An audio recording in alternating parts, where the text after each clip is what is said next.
নমস্কাৰ বন্ধু বান্ধৱীসকল আপোনালোকে চাই আছে চৰণীয়া চাৰ্ট এণ্ড এডুকেয়াৰ চেনেল এই ভিডিঅ'ত মই যোৱা 31 অক্টোবৰ তাৰিখে হৈ যোৱা অসম টেট পৰীক্ষাৰ এলপি লেভেলৰ অসমীয়া প্ৰশ্ন কাকতখনৰ আলোচনা কৰিবলৈ লৈছোঁ মোৰ হাতত এতিয়ালৈকে 23টা প্ৰশ্ন হাতত পৰিছে সেই প্ৰশ্নকেইটা এই ভিডিঅ'ত মই আলোচনা কৰিম প্ৰশ্ন নম্বৰ 1 অসমীয়া ভাষাৰ উপভাষা কেইটা এই প্ৰশ্নটোৰ উত্তৰত কিছু বিতৰ্ক আছে কাৰণ পুৰণি কালৰ কিছু সংখ্যক ভাষাবিদে অসমীয়া ভাষাৰ উপভাষা দুটা আৰু কিছু সংখ্যকে তিনিটা বুলি উল্লেখ কৰিছে কিন্তু নতুন চামৰ বেছি সংখ্যক ভাষাবিদে যেহেতু অসমীয়া ভাষাৰ উপভাষা তিনিটা বুলি উল্লেখ কৰিছে আৰু পূৰ্বতে যেহেতু মোৰ চেনেলৰ যোগেদিও অসমীয়া ভাষাৰ উপভাষা তিনিটা বুলি উল্লেখ কৰিছে গতিকে আজিও এই প্ৰশ্নটোৰ উত্তৰ মই তিনিটা বুলিয়ে ক'ম প্ৰশ্ন নম্বৰ 2 বিশুদ্ধ অসমীয়া ভাষাত লিখা প্ৰথম গ্ৰন্থখনৰ নাম কি ইয়াৰ উত্তৰ হ'ব প্ৰহ্লাদ চৰিত প্ৰশ্ন নম্বৰ 3 অসমীয়া ভাষাটো কোনটো ভাষা পৰিয়ালৰ অন্তৰ্গত ইয়াৰ উত্তৰ হ'ব ভাৰত ইউৰোপীয় প্ৰশ্ন নম্বৰ 4 জোনাকীৰ ত্ৰিমূৰ্তি কোন কোন ইয়াৰ উত্তৰ হ'ব চন্দ্ৰকুমাৰ আগৰৱালা হেমচন্দ্ৰ গোস্বামী আৰু লক্ষ্মীনাথ বেজবৰুৱা প্ৰশ্ন নম্বৰ 5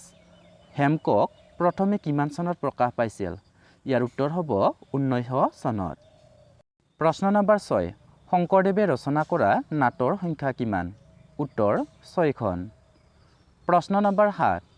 অন্তৰীপ কাৰ ৰচনা উত্তৰ ভৱেন্দ্ৰনাথ শইকীয়াৰ প্ৰশ্ন নম্বৰ 8 অসমীয়া চুটিগল্পৰ জনক কোন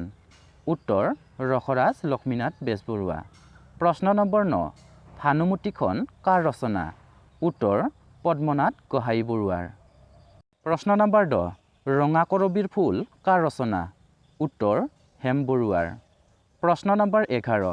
জগত যোগ জননী খণ্ডিত হ'ব ইয়াৰ উত্তৰ হ'ব যোগজননী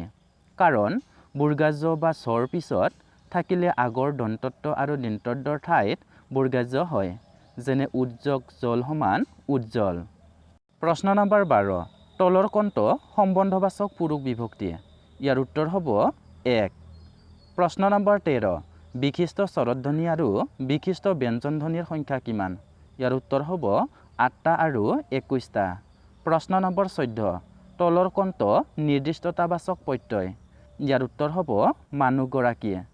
প্ৰশ্ন নম্বৰ 15 তলৰ কোনটো স্ত্ৰী পুৰুষৰ অশুদ্ধ ৰূপ ইয়াৰ উত্তৰ হ'ব মেমনি প্ৰশ্ন number 16 Assamese is formation and development নামৰ গ্ৰন্থখন কাৰ ইয়াৰ উত্তৰ হ'ব ডক্টৰ বাণীকান্ত কাকতিৰ প্ৰশ্ন নম্বৰ 17 ভাষা শিকনৰ শুদ্ধ ক্ৰমটো হৈছে এই প্ৰশ্নটোৰ উত্তৰ হ'ব শ্ৰৱণ কথন পঠন আৰু লিখন প্ৰশ্ন নম্বৰ 18 প্ৰাথমিক বিদ্যালয়ৰ ভাষা শিকনত কোনে গুৰুত্ব দিব লাগে এই প্ৰশ্নটোৰ অপশ্যনবোৰ মই ভালদৰে পোৱা নাই কিন্তু ইয়াত যিহেতু প্ৰাথমিক বিদ্যালয়ৰ কথা কৈছে গতিকে এই প্ৰশ্নটোৰ উত্তৰ ভাষা শিকনৰ শিক্ষকগৰাকীয়ে হ'ব লাগে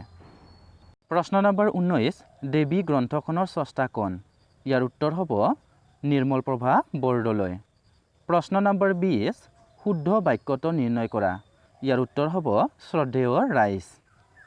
প্ৰশ্ন নম্বৰ 21 তলত উল্লেখ কৰা কোনখন মাধৱদেৱৰ ৰচনা ইয়াৰ উত্তৰ হ'ব নামঘোষা প্ৰশ্ন নম্বৰ 22 অসমীয়া ভাষাৰ সন্দৰ্ভত কোনে প্ৰথমে কৈছিল ইয়াৰ উত্তৰ হ'ব হিউৱেন চাঙে